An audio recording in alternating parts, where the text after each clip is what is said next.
Hey, beautiful people. So recently I asked my guides if there's some advice or recommendation they could give us on understanding better who is the higher self and who are the guides, what are their roles, and when do we speak to whom. I feel a big difference between their energies, very different agenda, very different energy, very different uh, vibration. But I thought perhaps they could put words into that and help everyone understand, especially people who are trying to embody their higher self. It can be confusing. So this is what they said. The higher self is the director. The guides are the support team. So both are needed, and we encourage you to practice experiencing both energies. They are two very different energies, night and day, so to speak. We don't mean light and dark, but in a sense, two opposites complementary energies. The connection to your higher self is a pristine, advanced state of being. It is a state you achieve when, if you find within your adamant particle, and we will explain this, but suffice to know that this particle exists outside of physical limited reality. It exists as a fine, delicate, pristine spark of light that shines ever so brightly, and that is your or the essence. You find this particle when you do the work, i.e., clear a lot of the dark matter that clogs your pineal gland. It is there that this particle resides on another plane of existence, and you did that by eating better food, working on yourself, and doing a ceremony, as we call it, to honor the divine in you. You did several, but one was perfect. It is the one you did on your bed with your true friend Moana, who assisted you tremendously and is very proud of you. You did good then, now, and in between. Yes, it's been hectic, but as you know, these things can be.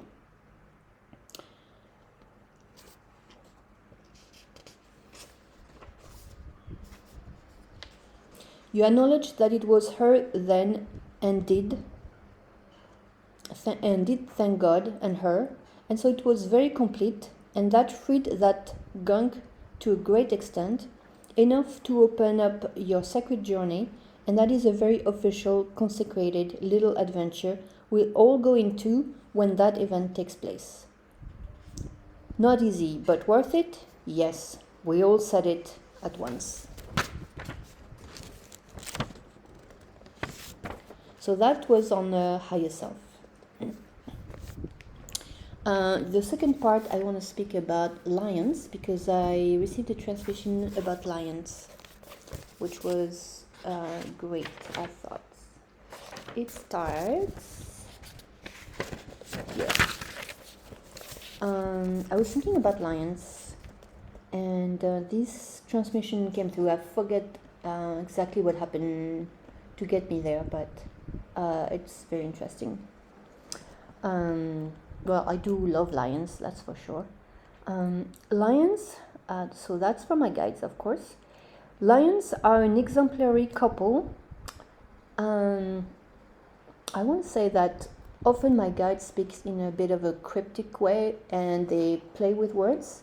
I think it's important to understand that, because I think one of the reasons is like they want to shift certain words because the meaning perhaps has been distorted over time, or it's been sort of a lower vibration, and they want to change the vibration of that word. There's many aspects like that, which I haven't gone deeply into, but I really feel it's something like that. They say yes, I hear. They say yes, something like that. And so I say that ahead, just so that you understand why sometimes the words come a little funny.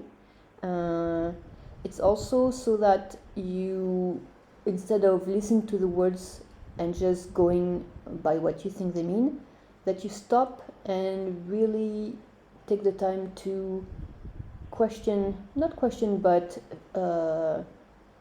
allow the true meaning of the message to come through rather than just the words. So that's another reason, I feel. So let me go ahead with the lions. Lions are an exemplary couple of what the divine feminine looks like and the divine masculine, except that the divine masculine does not kill ever. Not to save lives, I asked? No. The divine masculine knows that life saves itself. There is no need to save anything if we are not of physical bodies. We are not. So the divine feminine does defend the children, of course, and that means death, possibly, but the divine masculine does not assist in this. It, au contraire, does the opposite. It makes manifest a world, a family, a village, a town that lives in peace, thrives, and is happy. And so, my child, the divine masculine is in essence the true essence of your being, and we want to point out to you that that also means that the femininity you cherish is an illusion. Why is that? We acknowledge that you thought, assumed, interpreted all essence as meaning the great essence of the feminine was pristine, precious, and you were its poster child.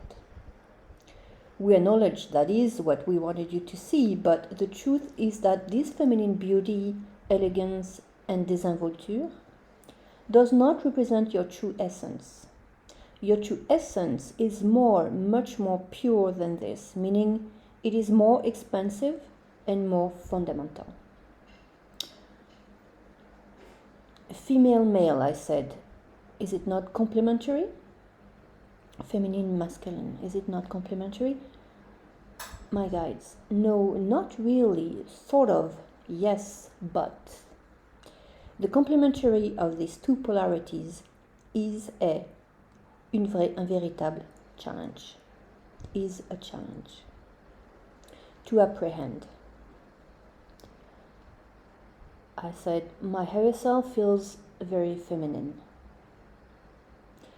My guides, yes, it is of course, but yet that feeling of the feminine energy is based on an assumption that the masculine wouldn't be that pristine and bright and beautiful. So you see, the divine masculine does not need to be any particular sex. It is beyond duality.